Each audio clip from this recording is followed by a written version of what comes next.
Hola con todos, mi nombre es Juan Esteban Cedeño y mi código es 00200-688.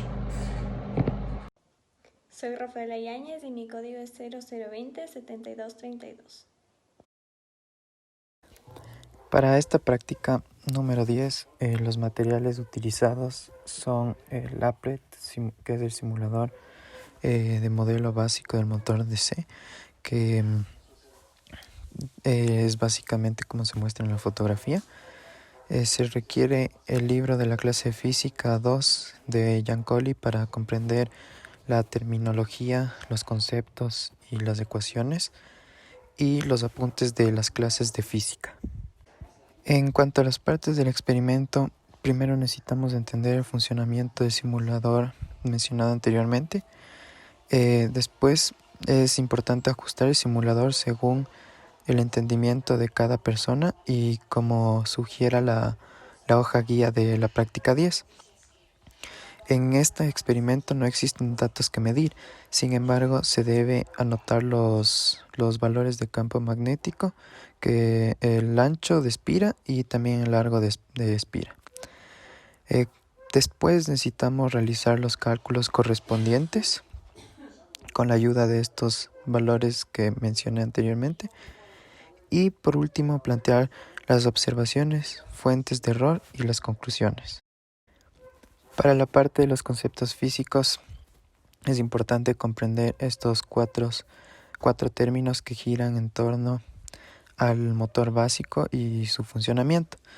La ley de Lorentz tiene una carga eléctrica y ésta se mueve con velocidad dentro del campo magnético. Esta carga va a experimentar una fuerza que es proporcional a la magnitud de carga, a la magnitud de velocidad y al valor magnético, y que éste es perpendicular al vector de velocidad. Estas magnitudes es importante recalcar que son vectoriales y se encuentran perpendicularmente.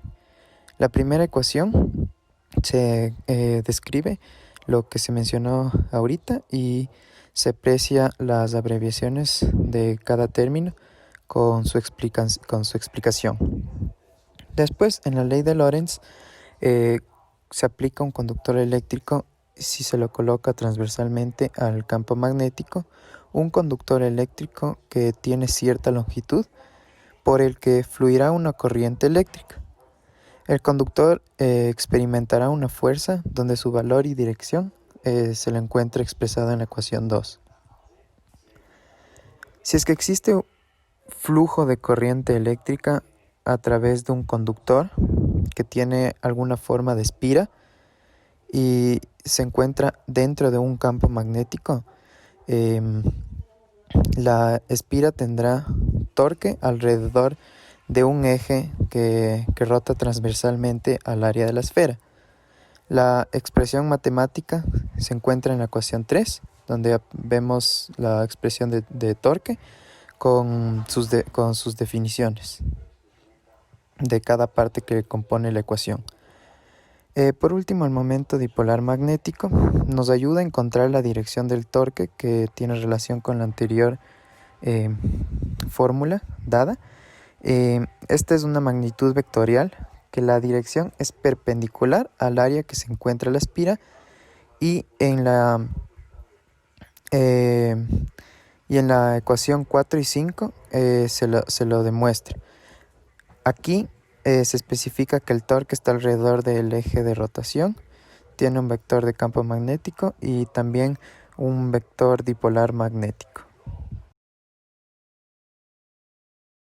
En este laboratorio se utilizó este simulador en donde se puede ver un motor DC de corriente continua y básicamente fue muy sencillo. No teníamos que tomar ninguna medida, sino que esto sirvió para saber cómo funciona el motor. Entonces aquí seleccionando estos de aquí nos muestran el sentido de la corriente, del campo magnético y de la fuerza de Lorentz. Y también podemos cambiar la dirección. Y bueno, si yo pongo reanudar, ahí puedo ver como que el torque. El torque máximo es cuando, por ejemplo, ahí Ahí está el torque máximo y ahí se puede ver la fuerza de Lorentz, que es perpendicular al campo magnético. Ese fue el simulador. Y para los datos, no teníamos que tomar nada de datos, sin embargo, dentro de la hoja de la práctica, nos daban unos valores de la corriente del campo magnético.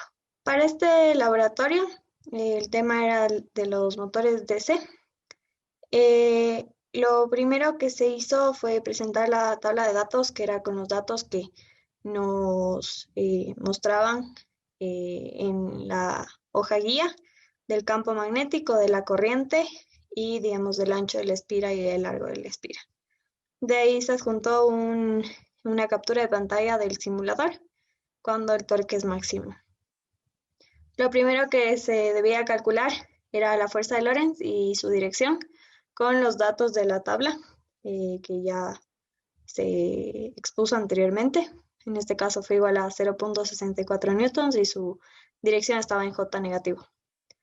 De ahí se calculó el momento del dipolo magnético, igual con los mismos datos, y se obtuvo que este era de 0.032 en la dirección J positivo.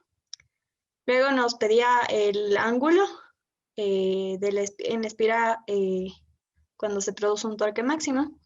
Esto quiere decir que el seno de θ tiene que ser igual a 1, ya que varía entre menos 1 y 1, entonces el máximo sería 1. Y cuando es igual a 1, quiere decir que es igual a 90 grados. Del mismo modo, cuando el torque es nulo, en este caso, el seno de θ tiene que ser igual a 0. Esto quiere decir que el ángulo es o 0 o 180 grados.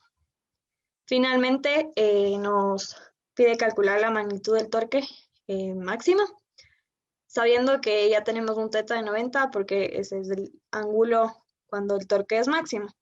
Entonces, en este caso, se reemplazan los datos que estaban en la tabla y se obtiene que el torque máximo es de 0.0256 Nm.